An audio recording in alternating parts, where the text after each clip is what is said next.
हम exercise complete कर चुके थे 7 चैप्टर की। अब हम एग्जाम्पल डिस्कस करने वाले हैं। फर्स्ट एग्जाम्पल देखते हैं क्या दिया है। Do the points 3, 2, -2, -3 and 2, 3 form a triangle. If so name the types of triangle formed. हमसे क्वेश्चन में बोला 3 हमें ट्रायंगल के वर्टिसेस दिए हैं। हमसे पूछा है क्या ये वर्टिसेस एक ट्रायंगल को फॉर्म करते हैं, अगर फॉर्म करते हैं तो right the name of this triangle. ठीक है, तो उस ट्रायंगल का नाम बताइए। लेट से पॉइंट हमारे पास जो दिए हैं इसको हम बोल देते हैं ABC PQR। आपको जो ठीक लगे आप वो पॉइंट एज्यूम कर सकते हो। लेट से इसको आप बोल दो P के कोऑर्डिनेट हो जाएंगे आपके पास 3, 2। Q पॉइंट हो जाएगा आपके पास -2, -3 एंड R। यहाँ पर R कोऑर्डिनेट एज्यूम कर लेंगे हम 2, 3। ठीक है, now find distance PQ। Now find distance PQ, QR and RQ, या PQ, QR या RP। ठीक है, या PR भी आप लिख सकते हो।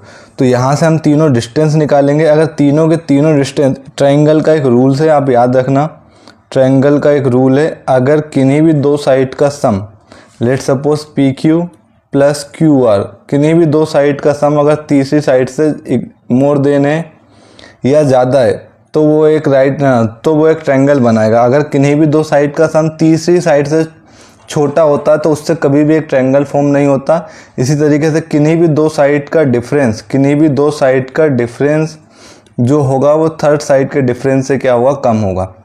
ठीक है, ये दोनों प्रॉपर्टी ट्रायंगल के केस में आप याद रखना। अगर किन्हीं भी दो साइड को अगर आप ऐड करते हो तो उनका सम हमेशा उस तीसरी साइड से बड़ा आना चाहिए, तभी हम कह सकते हैं कि वो एक ट्रायंगल की साइड होंगी।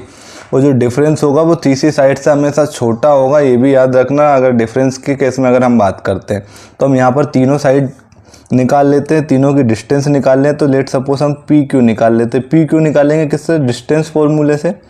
डिस्टेंस फॉर्मूला आपको पता ही होगा, एक्सरसाइज 7.1 में हमने इसका डिस्कस किया है। क्या होता है, x2 - x1 का whole square plus y2 - y1 का होल स्क्वायर। यही फॉर्मूला होता है डिस्टेंस फॉर्मूला, आप सभी को याद होगा। तो यहाँ से PQ निकालेंगे तो PQ इज इक्वल टू क्या आएगा, x2 - x1 का होल स्क्वायर। आप देखोगे यहाँ पर ये हो जाएगा x1 y1 और ये हो जाएगा x2 y2।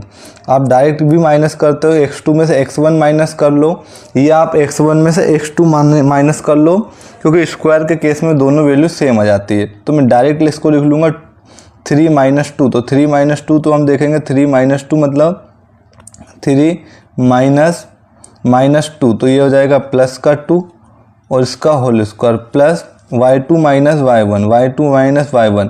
तो आप यहाँ y1 में से y2 भी माइनस कर सकते हो या y2 में से y1 भी माइनस करते हो, उससे कोई प्रॉब्लम नहीं होगी, आंसर हर केस में सेम आएगा। तो मैं y1 में से y2 को माइनस कर रहा हूँ। ठीक है, तो आप देखोगे 2 में से अगर हम माइनस करेंगे -3 तो 2 + 3 हो जाएगा और ये हो जाएगा 2 + 3 का होल स्क्वायर। तो PQ इज इक्वल टू, यहाँ पर आप फॉर्मूले को चेंज करके लिख सकते हो, चाहो तो यहाँ मैं लिख देता हूँ x1 - x2 का होल स्क्वायर और यहाँ y1 - y2 का होल स्क्वायर, क्योंकि मैंने वही कंडीशन यहाँ पर अप्लाई की है। 3 + 2 का होल स्क्वायर कितना होगा, 5 का स्क्वायर कितना हो जाएगा 25 प्लस का 25, और दोनों को ऐड करेंगे तो PQ की वैल्यू हमें यहाँ से मिल जाएगी √50। ठीक, इसी तरीके से हम QR निकाल लेंगे। तो QR भी जब हम निकाल लेंगे तो फॉर्मूला यही अप्लाई करेंगे, डिस्टेंस फॉर्मूला, x1 - x2 का whole square plus y1 - y2 का होल स्क्वायर। आप y1 - y2 का होल स्क्वायर या y2 - y1 दोनों लिख सकते हो, याद रखना। या तो आप दोनों x1 - x2 माइनस कर लो या x2 में से x1 माइनस कर लो। सेम काम y वाले टर्म के लिए भी हम करेंगे। तो यहाँ से अगर QR की वैल्यू हम निकालते हैं तो Q और R, ये हमारे पास Q पॉइंट है और ये हमारे पास R पॉइंट है। तो -2 करोगे, -2 -4 होता है और -4 का स्क्वायर करोगे तो प्लस का 16 हो जाएगा। इसके बाद -3 दोनों को ऐड करेंगे तो -6 और -6 का स्क्वायर हो जाएगा प्लस का 36।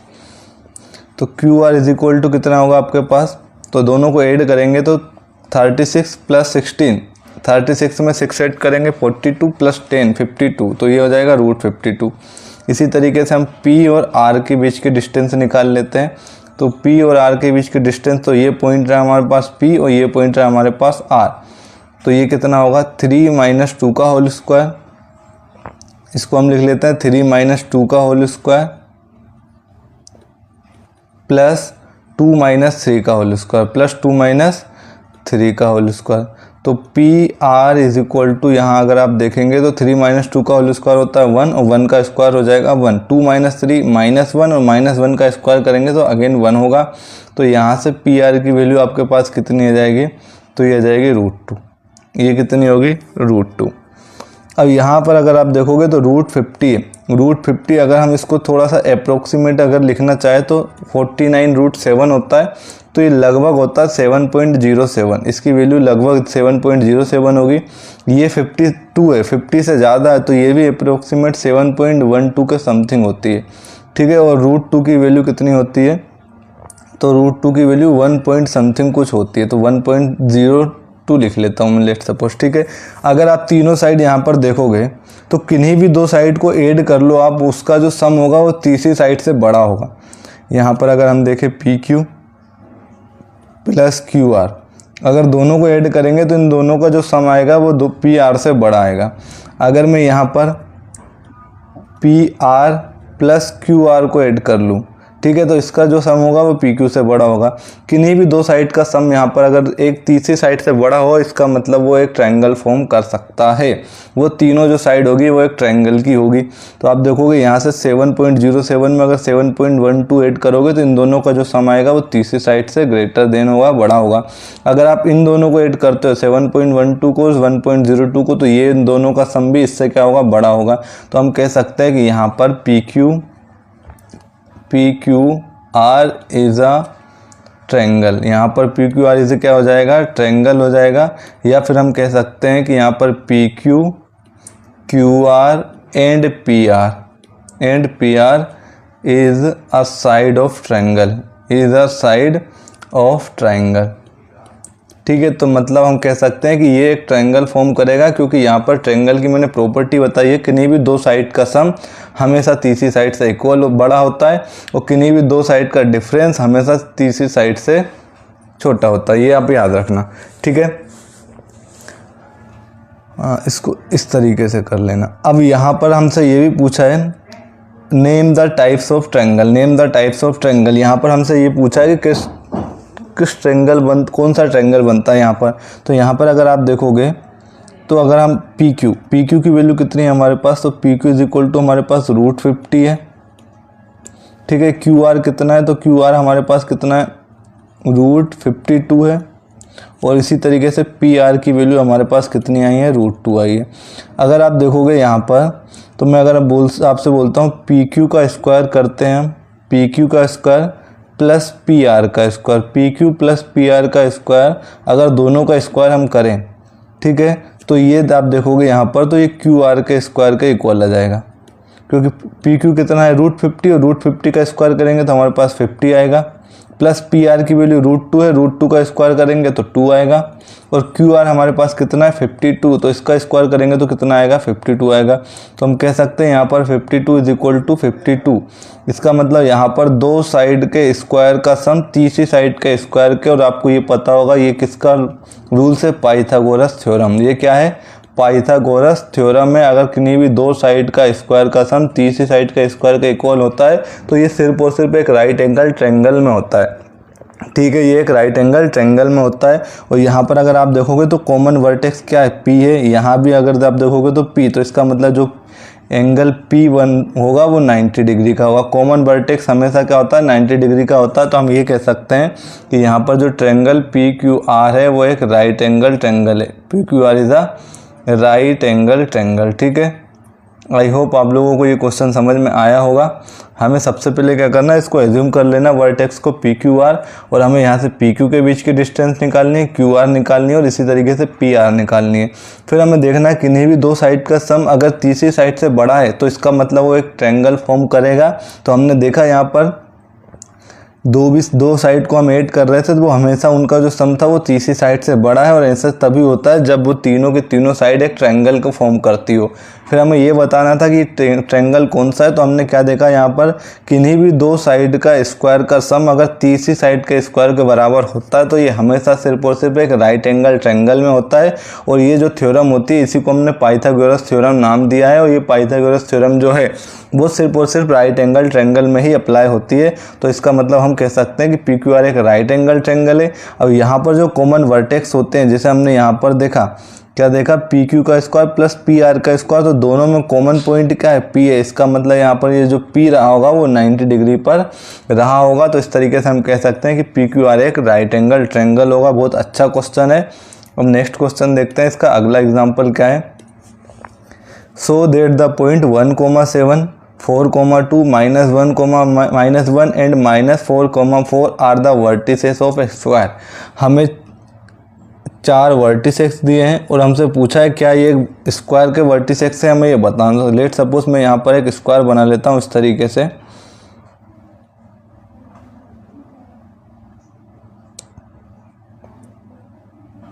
ठीक है, ये हमारे पास एक स्क्वायर है।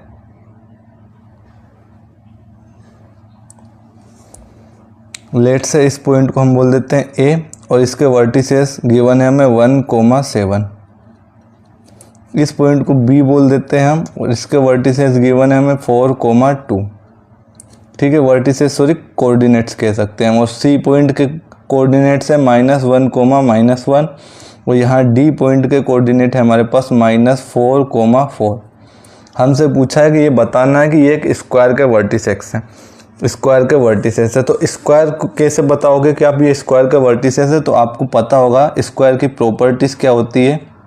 ठीक है, पहली तो ये होती है कि all sides are equal, all sides are equal. ठीक है, स्क्वायर क्या है, एक ऐसा क्वाड्रिलेटरल होता है, एक ऐसा 4 साइड वाला फिगर होता है जिसकी चारों की चारों साइड इक्वल होती है। और दूसरी प्रॉपर्टी आपको याद रखना कि यहाँ पर जो डायगोनल होते हैं वो भी इक्वल होते हैं। Diagonal are also equal, diagonal are also equal. अगर ये दोनों कंडीशन सेटिस्फाई होती है तो हम कह सकते हैं कि ये जो फिगर है वो एक ये जो फिगर है वो स्क्वायर है और ये जो वर्टिसेस है वो एक स्क्वायर के वर्टिसेस हैं। तो आप सबसे पहले क्या निकालोगे, चारों साइड निकाल लोगे। चारों साइड मतलब पहले आपको ए बी निकालना है। ठीक है, इसके बाद आप बी सी निकाल लोगे, फिर इसके बाद आप सी डी निकाल लोगे और इसके बाद आप निकाल लोगे डी ए। चारों साइड अगर इक्वल आती है तो पहली कंडीशन तो फुलफिल हो जाएगी कि वो स्क्वायर की चारों साइड इक्वल होती है, तो पहली कंडीशन फुलफिल हो जाएगी। और इसके बाद हमें निकालना है डायगोनल।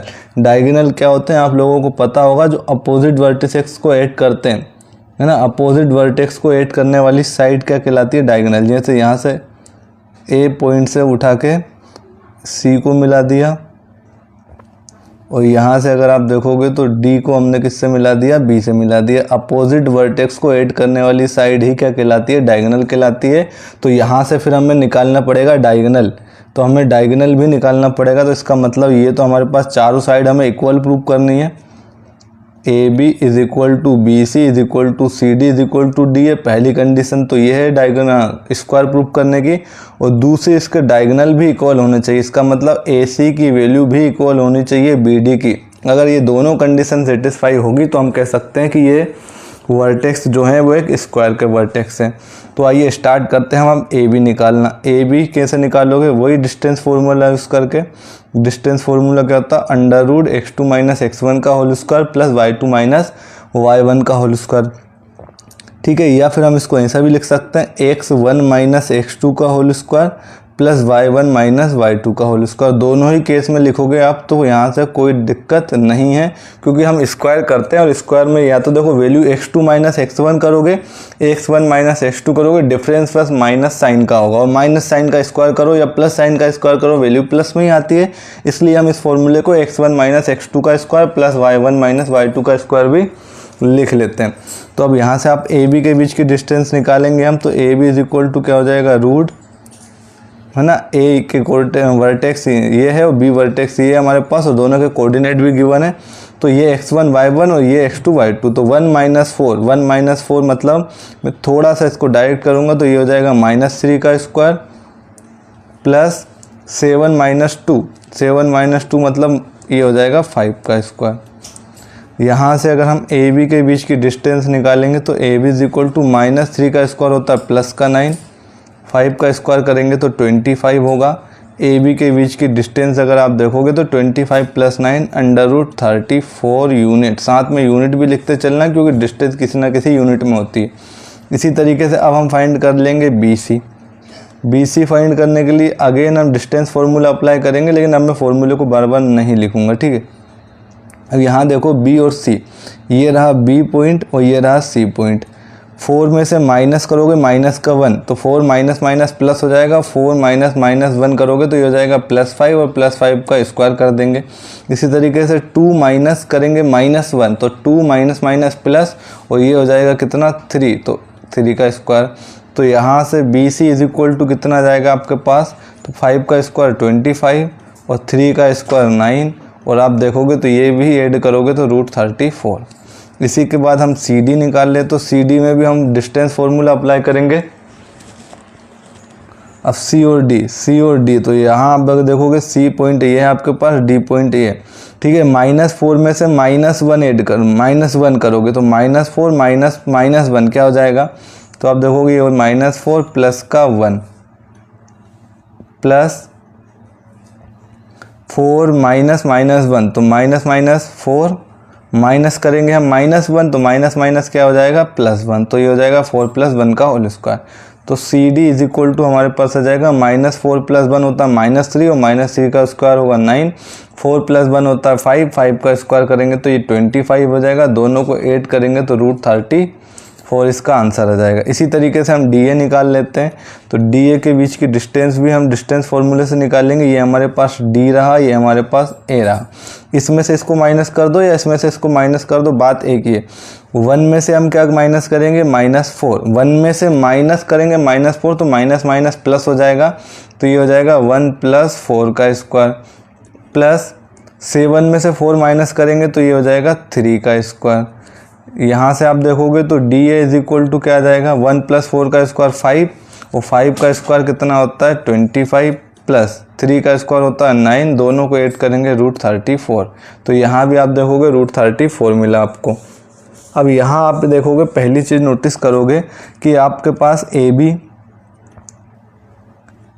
इक्वल है बी सी के, इक्वल है सी डी के और इक्वल है डी ए के। चारों की साइड की जो लेंथ है वो इक्वल है और सबके सब किसके इक्वल है √34 के। तो ये स्क्वायर होने की पहली कंडीशन को तो सेटिस्फाई कर रहा है। दूसरी कंडीशन हमें क्या देखना है कि डायगोनल भी इक्वल होने चाहिए। तो आप डायगोनल निकाल लो, तो डायगोनल में मैंने बताया था आपको ए सी निकालना पड़ेगा और बी डी निकालना पड़ेगा, ठीक है। तो ए सी के बीच की डिस्टेंस निकालोगे तो 1 में से हमें क्या माइनस करना है -1, तो 1 में से -1 करेंगे माइनस, तो कितना हो जाएगा 1 + 1 2 हो जाएगा, तो ये हो जाएगा 2 का स्क्वायर प्लस यहाँ 7 में से माइनस करेंगे -1 तो 7 - 1 + 8 हो जाएगा और 8 का स्क्वायर आप देखोगे तो यहाँ इस तरीके से हम लिख देंगे।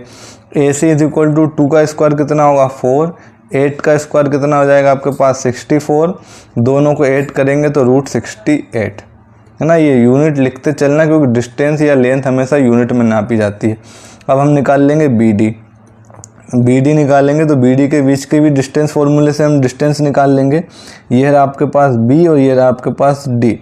4 में से माइनस करेंगे -4 तो 4 + 4 हो जाएगा 8, तो यहाँ पर हम लिख देंगे 8 का स्क्वायर प्लस 2 में से माइनस करेंगे 4 तो 2 - 4 क्या होगा -2, तो 2 - 4 -2 का स्क्वायर हो जाएगा। √8 का स्क्वायर 64 और प्लस -2 का स्क्वायर भी 4 हो जाएगा, तो यहाँ भी आप देखोगे √68 यूनिट बी डी आएगा। तो यहाँ पर हमने क्या देखा कि चारों साइड तो इक्वल है ही सही, इसके अलावा यहाँ पर जो डायगोनल थे ए सी और बी डी ये दोनों ही इक्वल है और दोनों ही किसके इक्वल है √68 के। तो आप यहाँ भी यूनिट लिख देना और यहाँ भी आप यूनिट लिख देना, ठीक है। तो अब आप देखोगे यहाँ पर हमारी जो दोनों कंडीशन थी एक स्क्वायर के लिए, दोनों के दोनों कंडीशन सेटिस्फाई हो रही है। इसका मतलब हमारे पास ये जो 4 पॉइंट्स दिए हैं वो चारों के चारों पॉइंट्स क्या बनाते हैं, एक ए बी सी डी एक स्क्वायर बनाते हैं। और हमसे यही पूछा था कि ये एक स्क्वायर है, ये हमें प्रूव करके बताना है। तो आप इस तरीके से प्रूव कर लोगे। दोनों कंडीशन आपको निकालनी पड़ेगी। चारों साइड देखो, चारों साइड इक्वल आनी चाहिए, दोनों के दोनों डायगोनल इक्वल आने चाहिए। अगर ये कंडीशन सेटिस्फाई होती है तो ए बी सी डी एक स्क्वायर के वर्टेक्स हो जाएंगे या ABCD एक स्क्वायर होगा। नेक्स्ट क्वेश्चन देखते हैं अब हम। नेक्स्ट क्वेश्चन दिया है figure 7.6 so that the arrangement of desk in a classroom Ashima Bharti and Camella are seated at 3,1 6,4 and 8,6 respectively. Do you think they are seated in a line? Give reason for your answer. हमसे बोला है कोई एक classroom है, तो इस तरीके से डायग्राम में एक क्लासरूम हमें शो कराइए और यहाँ पर 3 पर्सन बैठे हैं। लेट सपोज A बैठा, B बैठे और C बैठे। यहाँ पर नाम दिए लेकिन हम इनको ABC एज्यूम कर लेते हैं। अब यहाँ पर हमसे क्वेश्चन में ये बोला है कि आपको ये प्रूव करना है कि तीनों के तीनों एक लाइन में बैठे हैं। तीनों के तीनों एक लाइन में बैठे हैं, इसका मतलब ये तीनों के तीनों कोलिनियर पॉइंट पर बैठे हैं। कोलिनियर पॉइंट क्या होता है? लेट सपोज मेरे पास एक लिए लाइन इस तरीके से, यहाँ पर एक पॉइंट A बोल देता हूँ, यहाँ पर एक पॉइंट B बोल देता हूँ, यहाँ पर एक पॉइंट C बोल देता हूँ। और अगर मैं बोलूँ ये एक स्ट्रेट लाइन में है, ये कोलिनियर पॉइंट है, तो मुझे कोलिनियर प्रूव करने के लिए यहाँ पर AB प्लस बी सी आप देखोगे। लेट सपोज ये डिस्टेंस 3 सेंटीमीटर है, ये डिस्टेंस 3 सेंटीमीटर है, तो AB BC दोनों के दोनों हमेशा AC के इक्वल होना चाहिए, जो कि यहाँ पर हो रही है। AB प्लस BC करोगे तो टोटल डिस्टेंस AC के इक्वल आ जाएगी, ठीक है। और ये तभी होगा जब तीनों के तीनों कोलिनियर हो, एक लाइन में हो। लेकिन अगर आप इस C पॉइंट को उठा के यहाँ लिख दो, C पॉइंट को उठा के यहाँ लिख दो, और अब आप देखोगे तो यहाँ पर 3 + 3, तो अब ये डिस्टेंस अगर आप AC के बीच की डिस्टेंस निकालोगे तो ज़रूरी नहीं ये 3 है, ये 3 है तो ये 6 हो, ये डिस्टेंस 6 नहीं आएगी, याद रखना। तो यहाँ पर AB प्लस BC AC के इक्वल है ना, ये A है ना, AC के इक्वल तभी होगा जब तीनों के तीनों एक ही लाइन में है, तीनों के तीनों कोलिनियर पॉइंट है। तो अब हमें क्या निकालना है?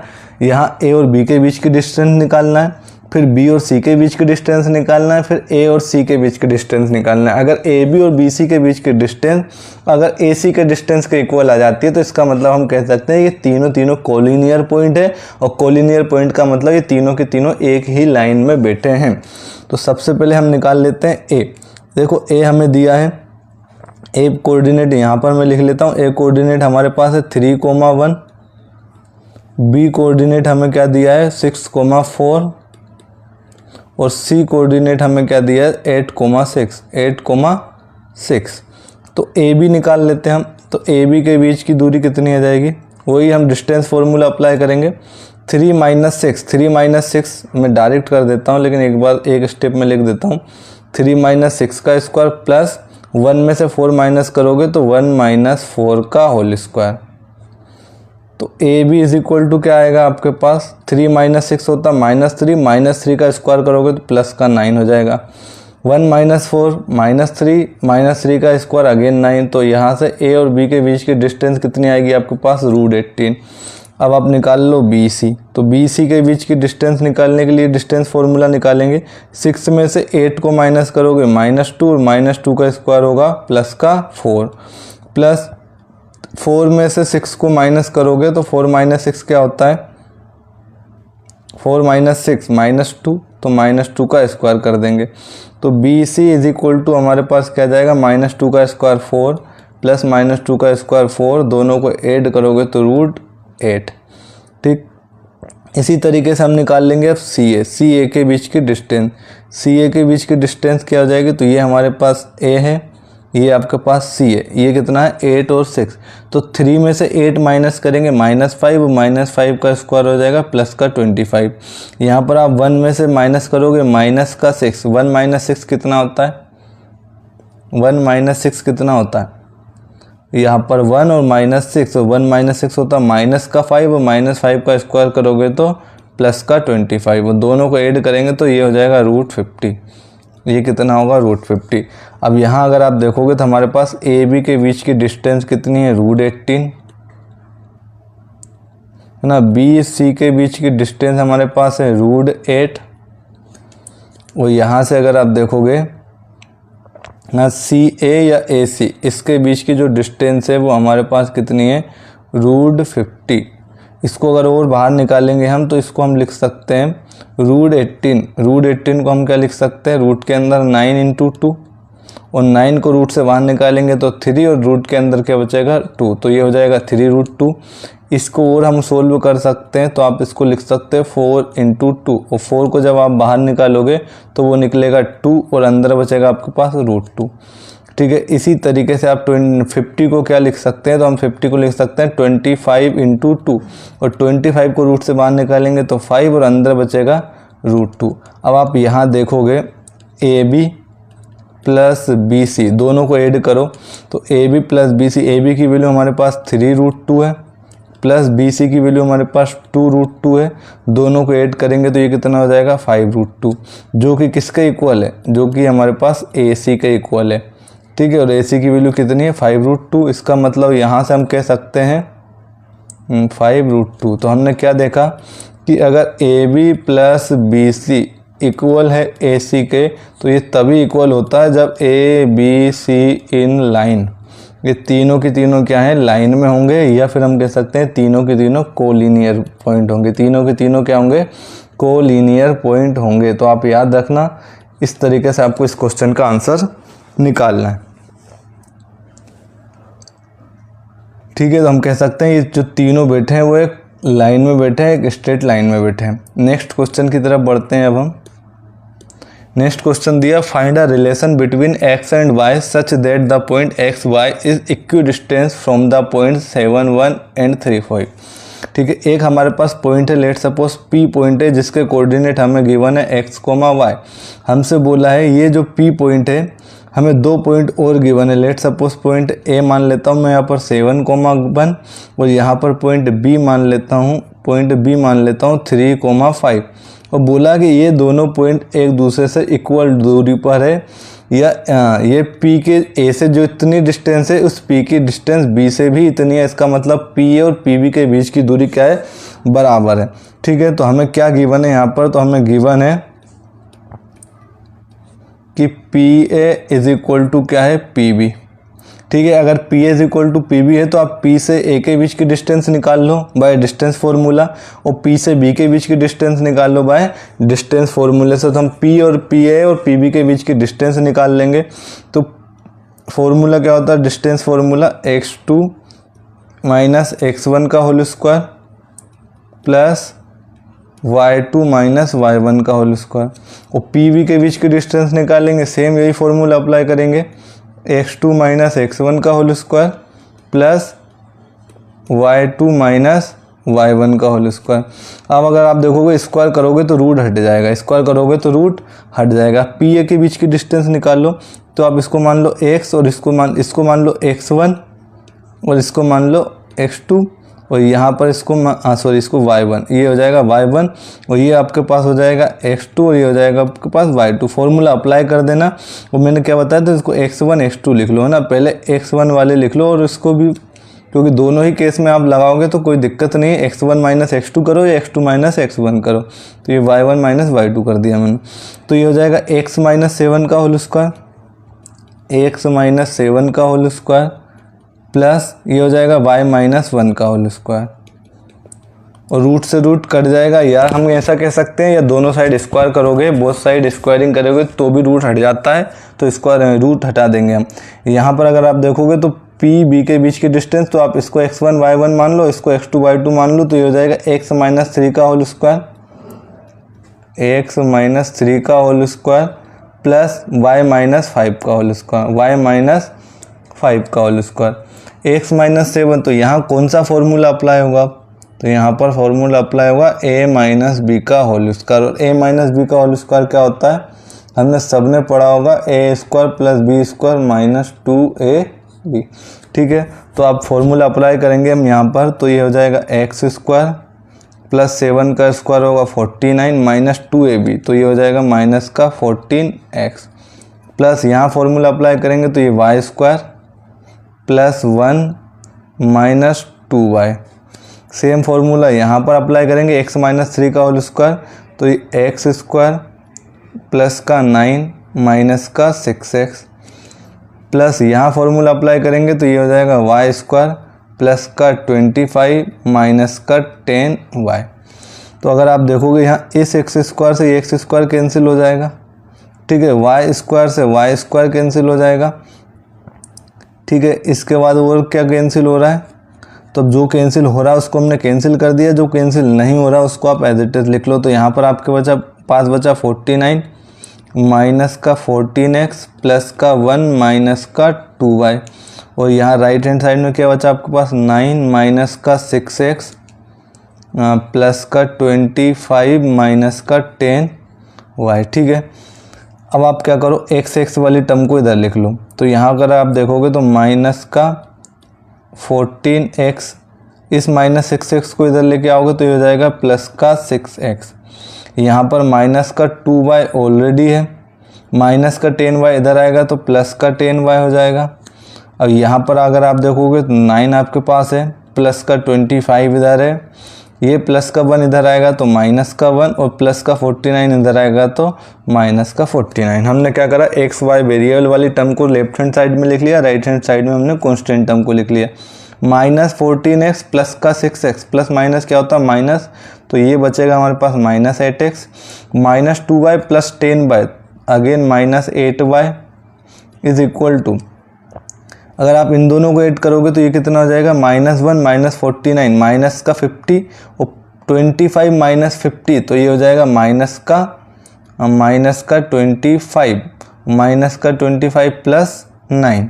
ठीक है, इन दोनों को देखो माइनस माइनस है, माइनस माइनस प्लस होता है, माइनस 1 माइनस 49 माइनस का 50 और 25 माइनस 50 क्या होगा, माइनस का 25 और माइनस 25 प्लस 9। यहाँ से अगर हम माइनस 8 कॉमन ले लेते हैं, माइनस 8 कॉमन लेंगे तो यहाँ पर बचेगा x और यहाँ पर बचेगा प्लस का y, माइनस का 25 प्लस का 9। ठीक है, तो दोनों के बीच का डिफरेंस माइनस प्लस क्या होता है माइनस, तो 25 में से अगर आप 9 माइनस करोगे तो आपके पास बचेगा माइनस का 16। यहाँ माइनस से माइनस कैंसिल हो जाएगा, 8 से भी कितनी टाइम कैंसिल हो जाएगा, 2 टाइम। तो यहाँ पर लिख देता हूँ मैं, आपके पास क्या बचेगा, x plus Y is equal to 2। इसको भी अगर आप इधर लाओगे तो x plus Y minus 2 is equal to 0। तो यहाँ पर x और y के बीच में जो रिलेशन हमसे पूछा था वो रिलेशन क्या हो जाएगा, x plus Y minus 2 is equal to 0।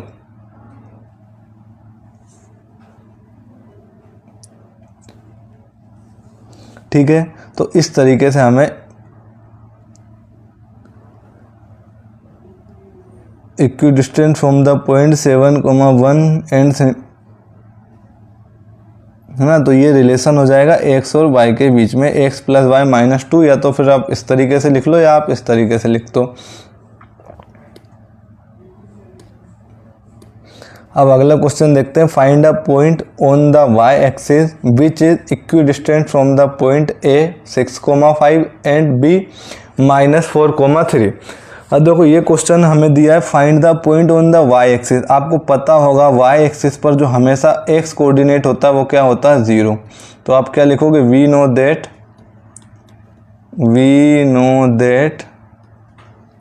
The point on y axis, the point on y axis has x coordinate is 0। ठीक है, आपको पता होगा y एक्सिस पर जो होता है x कोऑर्डिनेट हमेशा 0 होता है। सो पॉइंट P, हम इसको P मान लेते हैं, तो उसका x कोऑर्डिनेट तो 0 होगा और यहाँ पर उसके कोऑर्डिनेट क्या हो जाएंगे, 0,y, क्योंकि y एक्सिस पर x कोऑर्डिनेट 0 होता है, आपको पता होना चाहिए। तो P के कोऑर्डिनेट हो जाएंगे 0,y। अब क्या बोल रहा है कि ये जो P है वो a और b से इक्वी डिस्टेंस है, इसका मतलब एंड गिवन, क्या गिवन है आपको, गिवन क्या है, P is equidistant from point A and B, from point A and B, that is हम क्या लिख सकते हैं यहाँ पर कि P A is equal to P B होगा। अगर P A is equal to P B होगा तो पी से ए के बीच की डिस्टेंस निकालेंगे बाय डिस्टेंस फॉर्मूला, पी से बी के बीच की डिस्टेंस। और हम इस तरीके से भी लिख सकते हैं कि अगर पी ए और पी बी दोनों इक्वल होंगे तो पी ए का स्क्वायर और पी बी का स्क्वायर ये दोनों के दोनों भी क्या होंगे, इक्वल होंगे। ठीक है, तो आप यहाँ से पी ए के बीच की डिस्टेंस निकाल लो। तो पी ए के बीच की डिस्टेंस आप डिस्टेंस फॉर्मूले से निकालोगे। क्या होता है फॉर्मूला, x1 माइनस x2 का whole square plus y1 minus y2 का होल स्क्वायर। तो यहाँ से अगर आप देखोगे पी ए स्क्वायर आप करोगे तो पी ए स्क्वायर में क्या होगा, रूट हट जाएगा। अब x1 माइनस x2 का होल स्क्वायर बचेगा हमारे पास। अब यहाँ पर x1 क्या है आपके पास 6, और सॉरी यहाँ पर हमें देखो पी ए के बीच की डिस्टेंस निकालनी है। तो पी तो हमारे पास क्या है, यहाँ पर लिख देता हूँ मैं, पी पॉइंट है हमारे पास 0, y और ए पॉइंट है हमारे पास क्या 6, 5। इन दोनों के बीच की डिस्टेंस निकालनी है। तो ये क्या हो जाएगा 0 माइनस 6 का होल स्क्वायर, इसको हम लिख लेंगे 0 माइनस 6 का whole square plus y minus 5 का होल स्क्वायर, y माइनस 5 का whole square. 0 minus P A square की वैल्यू आ जाएगी यहाँ से। तो 0 माइनस 6 का होल स्क्वायर -6 और -6 का स्क्वायर होता है प्लस का 36 प्लस यहाँ पर y माइनस 5 का होल स्क्वायर। इसमें हम आइडेंटिटी लगा देंगे कौन सी, a माइनस बी का होल स्क्वायर। तो ये लिख सकते हैं हम y स्क्वायर प्लस का 25 माइनस का 10y। तो यहाँ से पी ए स्क्वायर की वैल्यू हो जाएगी। सेम आप क्या करो, पी बी स्क्वायर की वैल्यू निकाल लो। तो पी बी स्क्वायर के बीच में भी हम क्या करेंगे, p कोऑर्डिनेट है हमारे पास 0, y और b कोऑर्डिनेट है हमारे पास -4, 3। इसमें भी हम फॉर्मूला लगा देंगे। तो 0 माइनस 4 क्या हो जाएगा 0 प्लस 4 और 0 प्लस 4 क्या मतलब 4 का स्क्वायर प्लस ये हो जाएगा y माइनस 3 का होल स्क्वायर, तो पी बी स्क्वायर की वैल्यू हमारे पास आ जाएगी 4 का स्क्वायर 16 प्लस यहाँ अगेन आइडेंटिटी लगेगी a माइनस बी का होल स्क्वायर। क्या होता है y स्क्वायर प्लस का 9 माइनस का 6y। अब देखो यहाँ ये दोनों इक्वी डिस्टेंस है, तो हमसे बोला है तो P A square is equal to P B square है, तो आप दोनों को इक्वेट कर दोगे। तो यहाँ से अगर इक्वेट कर दोगे तो आप देखोगे क्या, यहाँ इसके बाद में लिख रहा हूँ 36 plus Y square plus 25 minus का 10y इज इक्वल टू ये हो जाएगा 16 प्लस वाई स्क्वायर प्लस का 9 माइनस का 6y। वाई स्क्वायर से वाई स्क्वायर कैंसिल हो जाएगा। ठीक है, 36 प्लस 25 तो आप देखोगे 6 और 5 11, 3 2 5 1 और एक 6। ठीक है, माइनस का 10y, इधर आपके बचा 16 प्लस 9, तो 16 प्लस 9 कितना होता है 25 माइनस का 6y। y वाली टर्म को आप एक साइड लिख लोगे तो ये माइनस का 10y माइनस का 6y इधर आएगा, तो प्लस का 6y इज इक्वल टू हमारे पास बचा 25 और प्लस का 61 इधर जाएगा तो माइनस का 61। अब मैं यहाँ कर देता हूँ। ठीक है, माइनस 10y प्लस 6y तो ये क्या होगा माइनस का 4y is equal to 25 minus 61। 25 में से 61 माइनस करेंगे हम तो 11 में से 5 माइनस करेंगे, 11 में से 5 माइनस करेंगे बचेगा 6। यहाँ पर बचा 5 में से 2 माइनस करेंगे 3, तो यहाँ पर बचा हमारे पास माइनस का 36। माइनस माइनस प्लस हो जाएगा। यहाँ से अगर आप y की वैल्यू निकालोगे तो कितनी आ जाएगी 9। हमें वो पॉइंट निकालना था जो y एक्सिस पर लाई कर रहा है, तो y एक्सिस पर लाई करने वाले पॉइंट के कोऑर्डिनेट हमने देखे थे पहले ही क्या होते हैं 0, y। तो वो पॉइंट हमारे पास क्या जाएगा p, और p के कोऑर्डिनेट आपके पास क्या हो जाएंगे, तो मैं यहाँ पर लिख देता हूँ। इसका x कोऑर्डिनेट तो 0 होगा, लेकिन y कोऑर्डिनेट क्या आया हमारे पास 9 आया, तो इसका y कोऑर्डिनेट क्या हो जाएगा 9 आएगा। इस तरीके से आप p के कोऑर्डिनेट निकाल लोगे। आई होप आपको ये क्वेश्चन समझ आया होगा। अब हम देखते हैं next question, example number 6। 3 and 8, find in the ratio 3:1 internally. हमसे बोला है कि दो पॉइंट है 4, -3 एंड 8, 5 को ज्वाइन करने वाली लाइन को कोई एक पॉइंट 3:1 रेशियो में इंटरनली डिवाइड कर रहा है, तो उस पॉइंट के हमें कोऑर्डिनेट फाइंड करना है।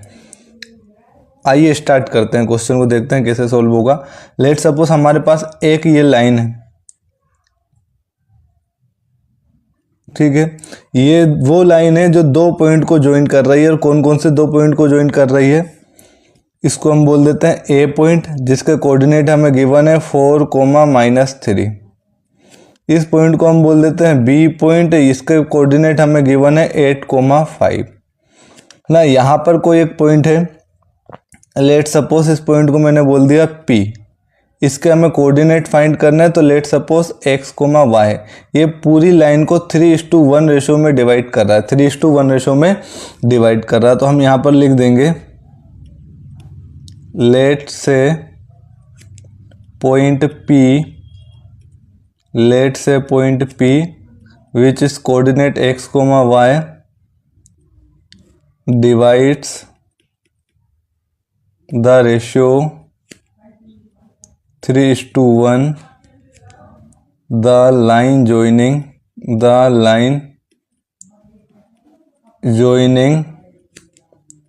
point A, जिसके कोऑर्डिनेट है 4, -3 एंड B 8, 5। ठीक है, तो यहाँ पर हम लगाएंगे बाय सेक्शन फॉर्मूला। इसको हम सोल्व करेंगे किससे? बाय सेक्शन फॉर्मूले से। बाय सेक्शन सेक्शन फॉर्मूला क्या होता है? अगर आपको x कोऑर्डिनेट निकालना है तो फॉर्मूला होता है m1x2 plus m2x1 divide by m1 plus m2। अगर आपको y कोऑर्डिनेट निकालना है तो y कोऑर्डिनेट क्या होता है? m1y2 plus m2y1 divide by m1 plus m2। ठीक है, अब आपको पता होगा कि यहाँ पर ये जो 3 है ये हमारे लिए काम करेगा m1 का, यहाँ पर ये जो 1 है ये हो जाएगा हमारे पास m2। ये जो पॉइंट दिए हैं ये वाला पॉइंट x1 और ये -3 वैल्यू हो जाएगी y1 की, यहाँ पर ये वैल्यू हो जाएगी x2 की और यहाँ पर ये वैल्यू हो जाएगी y2 की। तो x coordinate of P, x coordinate of P formula side में लिखा है, वैल्यू अप्लाई कर देंगे हम। यहाँ पर m1 की वैल्यू हमारे पास 3 है, x2 कितना? x2 है 8 प्लस m2 कितना है 1 और x1 की वैल्यू है 4 डिवाइड बाय रेशियो का सम आता है नीचे, तो 3 + 1 हो जाएगा 4। तो यहाँ से x कोऑर्डिनेट क्या मिलेगा? 8 का 3 से मल्टीप्लाई करेंगे 24 plus 4 divide by 4, 24 + 4 28, 28 divide by 4 ये हो जाएगा 7। तो यहाँ से x कोऑर्डिनेट हमें मिल जाएगा 7। y कोऑर्डिनेट निकालेंगे तो y कोऑर्डिनेट क्या होता है? m1/2, m1 की वैल्यू 1 3, y2 हमारे पास है 5, तो ये हो जाएगा 3 × 5 प्लस m2 की वैल्यू 1 और y1 की वैल्यू हमारे पास -3, तो इनटू में हम कर देंगे -3 डिवाइड बाय 3 + 1। तो y is equal to 3 × 5 = 15 -3 divide by 4, 15 - 3 12 divide by 4 और 12 डिवाइड बाय 4 क्या हो जाएगा? 3। तो यहाँ पर y कोऑर्डिनेट कितना आ जाएगा? 3। So the point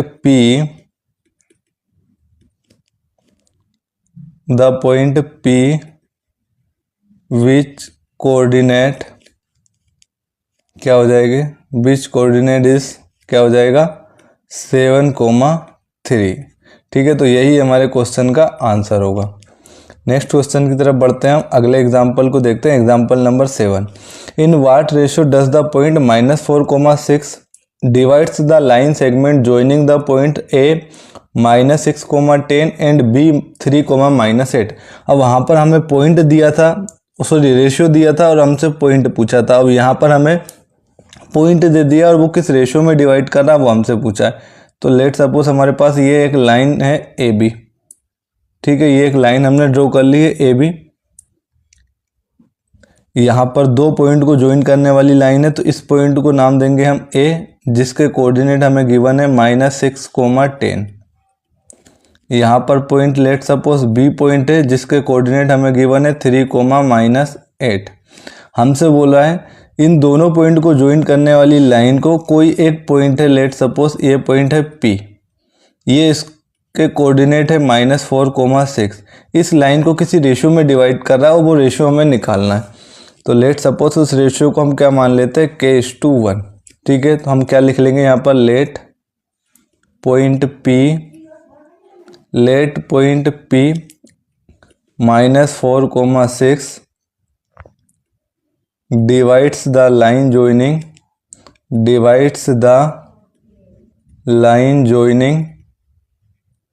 AB in the ratio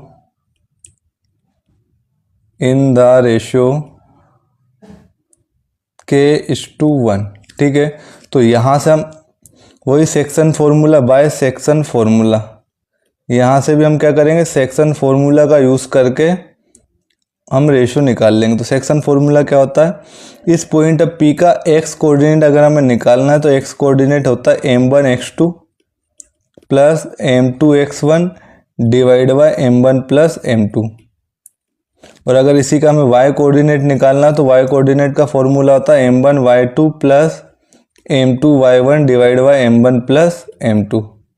अब यहाँ देखो इसका x कोऑर्डिनेट हमें दिया है, तो x कोऑर्डिनेट की जगह आप क्या लिखोगे, -4 इज इक्वल टू m1 कितना है आपके पास k, m1 x2 की वैल्यू हमारे पास 3 प्लस m2 की वैल्यू 1 और x1 की वैल्यू क्या है आपके पास -6 और डिवाइड में क्या जाएगा आपके पास k+1।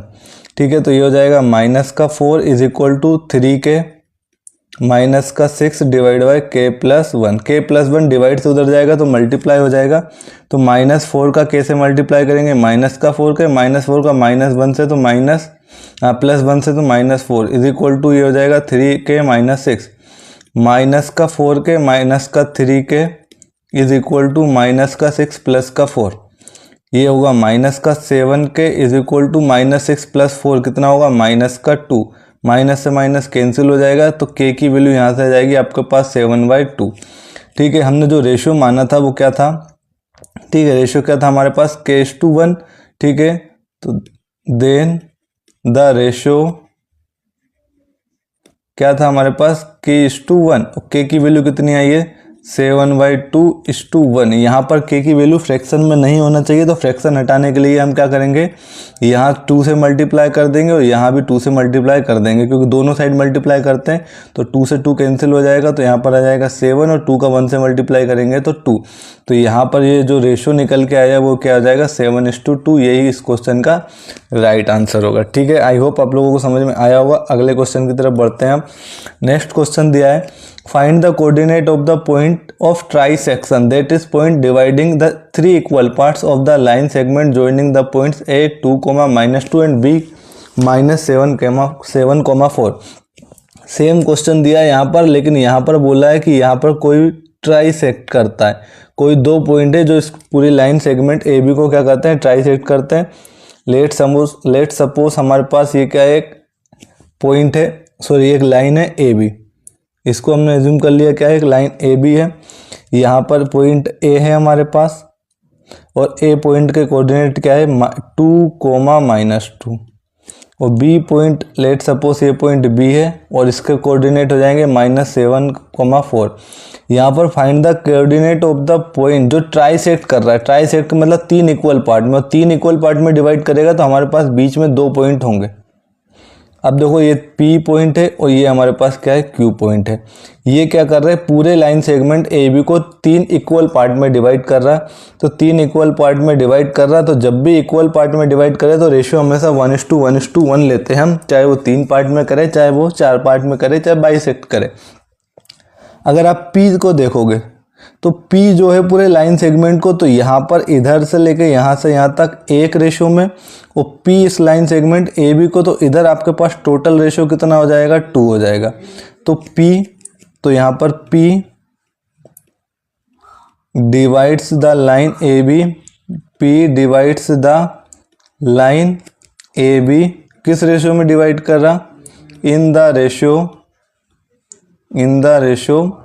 आप देखोगे तो यहाँ पर 1 डिस्टेंस है या 1 यूनिट डिस्टेंस है और इधर 2 यूनिट डिस्टेंस है, तो ये 1:2 रेशियो में डिवाइड कर रहा है। तो यहाँ से P के x कोऑर्डिनेट निकालेंगे हम, तो x coordinate of P formula वही होता है m1x2, एक बार मैं फिर से लिख देता हूँ, m1x2 प्लस m2x1 डिवाइड में m1 प्लस m2। और अगर y कोऑर्डिनेट निकालना है तो y कोऑर्डिनेट का फॉर्मूला होता है m1y2 plus m2y1 divide by m1 plus m2। ठीक है, तो यहाँ आपके पास ये काम करेगा m1 का और ये हो जाएगा आपके पास m2 और ये पॉइंट x1 y1 और ये point x2 y2 value put कर देंगे तो x कोऑर्डिनेट मिल जाएगा। m1 है हमारे पास 1 और x2 की वैल्यू कितनी है तो आप देखोगे x2 की वैल्यू हमारे पास -7 है, तो 1 इंटू -7 प्लस m2 कितना है 2 है और x1 कितना है हमारे पास 2 और डिवाइड में क्या आता है m1 प्लस m2 मतलब 1 प्लस 2 1 प्लस 2। सोल्व कर लोगे इसको तो -7 का 1 से मल्टीप्लाई -7 प्लस 2 2 ज़ा 4 डिवाइड बाय 3 -7 प्लस 4 माइनस का 3 डिवाइड बाय 3 कैंसिल करोगे तो आ जाएगा -1। ये x कोऑर्डिनेट आ जाएंगे। y कोऑर्डिनेट अगर निकालना हो तो फॉर्मूला होता है m1/2। m1 की वैल्यू हमारे पास कितनी है 1 है, y2 देखो कितना है तो y2 4 हो जाए तो ये हो जाएगा 1 इंटू 4 प्लस m2 कितना है 2 है, y1 की वैल्यू -2 है तो इंटू में -2 और डिवाइड में आता है m1 plus m2 it means 1 plus 2। तो y is equal to 1 into 4 ये हो जाएगा -4 डिवाइड बाई 2 और 4 - 4 0 0 डिवाइड बाई 2 तो 0 divide by 2 is equal to 0। ठीक है, तो यहाँ से p के जो x कोऑर्डिनेट आया हमारे पास क्या है -1 और y कोऑर्डिनेट क्या है 0, तो एक तो हमारे पास ये निकल गया। अब हमें क्या निकालना है q निकालना है। तो q आप देखोगे यहाँ पर q divides the line segment AB in the ratio. अब P यहाँ देखो Q किस रेशियो में डिवाइड कर रहा है, तो अगर आप Q को देखोगे तो इधर 2 यूनिट डिस्टेंस है आपके पास और इधर 1 यूनिट डिस्टेंस है, तो ये इसको किस रेशियो में डिवाइड करेगा 2:1 रेशियो में डिवाइड करेगा। तो इसके कोऑर्डिनेट तो x coordinate of Q formula क्या अप्लाई करोगे यही वाला m1 x2। अब यहाँ पर m1 की वैल्यू आपके पास हो जाएगी 2 और x2 की वैल्यू कितनी है -7 प्लस m2 है 1 और x1 कितना है 2 तो ये इंटू में 2 और डिवाइड बाई 2 + 1 मतलब 3। तो x is equal to -14 plus का 2 डिवाइड बाई 3 -14 प्लस 2 ये हो जाएगा हमारे पास -12 डिवाइड बाई 3 और इसको कैंसिल कर दोगे तो -4। इसी तरीके से y कोऑर्डिनेट निकालेंगे तो y कोऑर्डिनेट m1/2 फॉर्मूला क्या होता है m1/2। m1 की वैल्यू हमारे पास 2 है, y2 कितना होगा तो y2 अगर आप देखोगे तो y2 की वैल्यू कितनी है 4 है, तो 2 इंटू 4 प्लस m2 की वैल्यू 1 है और y1 की वैल्यू कितनी है तो y1 की वैल्यू हमारे पास -2 है, तो ये -2 divide by m1 plus m2 again क्या होगा 3। y इज इक्वल टू 2 4 जा 8 2 4 जा 8 यहाँ पे लिख देता हूँ 8 -2 और डिवाइड बाय 3। ठीक है, 8 में से 2 माइनस करोगे 6 डिवाइड बाय 3 और कैंसिल कर दोगे तो y इज इक्वल टू कितना आ जाएगा 2। इसका मतलब जो q पॉइंट के कोऑर्डिनेट आ जाएंगे वो हमारे पास कितना होगा x कोऑर्डिनेट कितना आया -4 y कोऑर्डिनेट कितना है 2, तो यहाँ पर p कोऑर्डिनेट मिल जाएंगे हमें -4,2 और यहाँ पर q है, ये q है और p क्या है हमारे पास -1,0। यही हमें निकालना था, तो यही इस क्वेश्चन का क्या होंगे आंसर होंगे। आप इसको डिटेल में लिख लेना थोड़ा, ठीक है। नेक्स्ट एग्जांपल देखते हैं, example number 9। Find the ratio in which the y axis divide the line segment joining the points 5, -6 and -1, -4। Also find the point of intersection. हमें क्या निकालना है y एक्सिस पर डिवाइड करता है। एक चीज़ याद रखना, अगर y एक्सिस पर डिवाइड करता है तो उसका x कोऑर्डिनेट हमेशा क्या होता है 0 होता है। तो लेट पॉइंट P, ठीक है, इसके y एक्सिस को डिवाइड कर रहा है, तो x कोऑर्डिनेट क्या हो जाएगा 0, y कोऑर्डिनेट कुछ होगा, हमें नहीं पता क्या होगा, हमने मान लिया P जिसके कोऑर्डिनेट हो जाएंगे 0, y। ये डिवाइड करता है line segment joining the point 5, -6 and, तो यहाँ पर मैं लिख देता हूँ a, इसको हम मान लेते हैं 5, -6 और यहाँ पर b पॉइंट हो जाएगा हमारे पास -1, -4। Also find the point of intersection. हमें रेशियो भी फाइंड करना है और हमें क्या करना है इंटरसेक्शन पॉइंट भी फाइंड करना है। तो सबसे पहले हम क्या करेंगे रेशियो फाइंड कर लेंगे। तो रेशियो फाइंड करने के लिए तो लेट रेशियो k/1। अगर k:1 रेशियो होगा यहाँ पर तो आप देखोगे ये आपके पास एक लाइन है ए और बी। ए पॉइंट है तुम्हारे पास 5, -6 और बी पॉइंट है हमारे पास -1, -4। यहाँ पर हमने मान लिया कोई पॉइंट पी है, ठीक है। इसके कोऑर्डिनेट क्या हो जाएंगे 0, y। तो ये किस रेशियो में डिवाइड कर रहा है, k:1 रेशियो में डिवाइड कर रहा है। तो यहाँ से आप क्या करोगे, हाँ इसके x कोऑर्डिनेट निकाल लो। x कोऑर्डिनेट निकालोगे तो x कोऑर्डिनेट यहाँ पर क्या दिया, 0 दिया है। तो ये 0 = m1x2। m1 की वैल्यू कितनी है k, x2 की वैल्यू कितनी है -4। तो ये हो जाएगा -4 प्लस m2 कितना है 1 है, तो m2 की वैल्यू हो जाएगी 1 और m2x1 कितना है -6 और डिवाइड में क्या आएगा m1 + m2 it means k+1। k+1 का 0 से मल्टीप्लाई करेंगे तो ये पूरा 0 हो जाएगा। यहाँ अगर आप देखोगे तो -4k और -1 का 1 का -6 से -6 = 0। तो -4k = +6 हो जाएगा। और k की वैल्यू अगर आप निकालोगे तो 6 / -4 तो k की वैल्यू आ जाएगी हमारे पास -3/2। k की वैल्यू कितनी होगी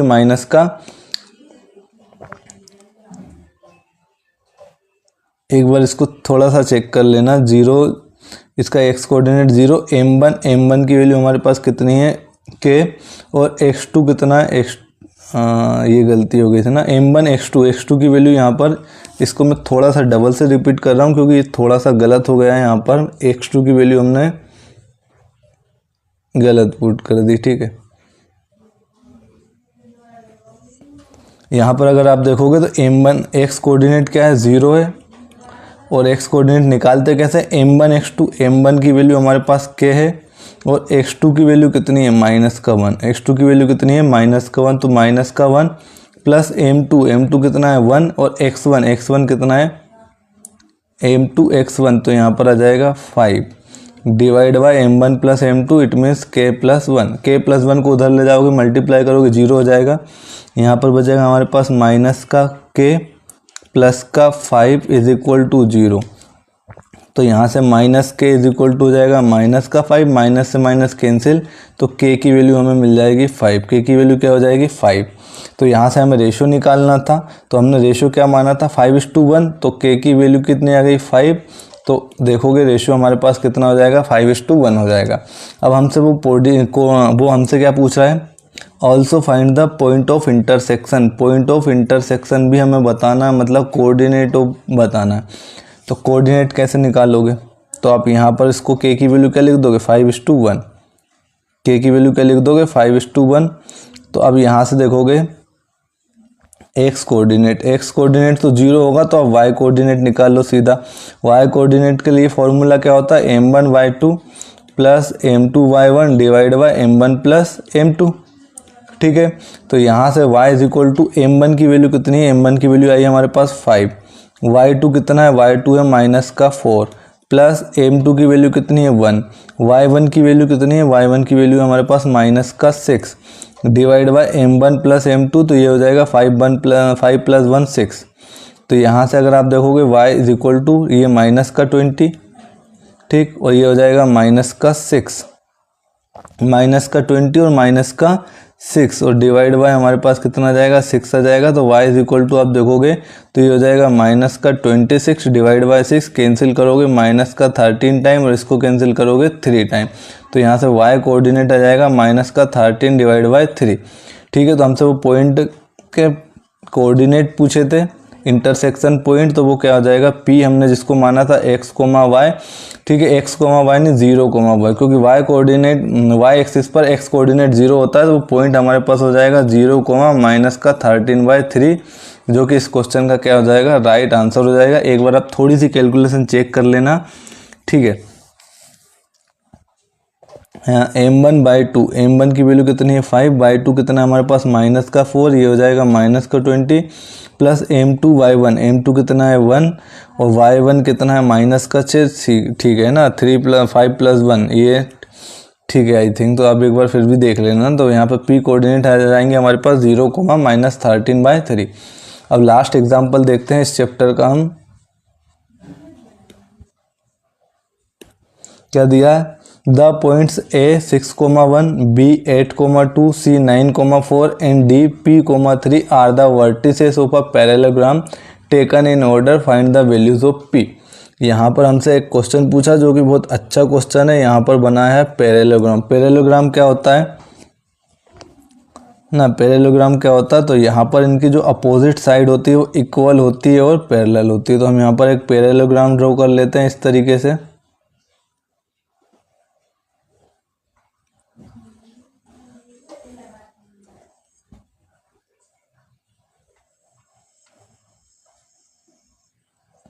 ठीक है, ये एक पैरेललोग्राम है। हमसे बोला है ये पैरेललोग्राम के वर्टेक्स है। ठीक है, ए जिसके कोऑर्डिनेट कितने हैं 6,1, बी जिसके कोऑर्डिनेट हमें दिए 8,2, सी जिसके वर्टेक्स हमें क्या दिए हैं, सॉरी कोऑर्डिनेट क्या दिए 9,4 और डी जिसके कोऑर्डिनेट हमें दिए हैं P,3। और हमसे बोला है कि यहाँ पर जो P डी के कोऑर्डिनेट है उसमें से जो P दिया है उसकी वैल्यू क्या होगी हमें बताना है। तो सबसे पहले हम क्या करते हैं, इसके डायगोनल बना लेते हैं। तो ये हो जाएगा इसका एक डायगोनल AC और दूसरा डायगोनल हो जाएगा हमारे पास BD। पैरेललोग्राम की एक प्रॉपर्टी याद रखोगे आप, क्या याद रखोगे कि इनके जो डायगोनल है वो एक दूसरे को बाइसेक्ट करते हैं। इनके डायगोनल क्या करते हैं, एक दूसरे को बाइसेक्ट करते हैं। तो यहाँ पर जिस पॉइंट पर डिवाइड करा उस पॉइंट को हम बोल देते हैं P। अब ये डायगोनल बाइसेक्ट करते हैं एक दूसरे को, इसका मतलब ये वाली डिस्टेंस इस वाली डिस्टेंस के इक्वल हो जाएगी, ये वाली डिस्टेंस क्या हो जाएगी, इस डिस्टेंस के इक्वल हो जाएगी। और हम कह सकते हैं कि AC का, यहाँ पर हम देखेंगे P जो है वो मिड पॉइंट है AC का। तो हम क्या लिख सकते हैं यहाँ से, मिड है ना, क्या लिखोगे,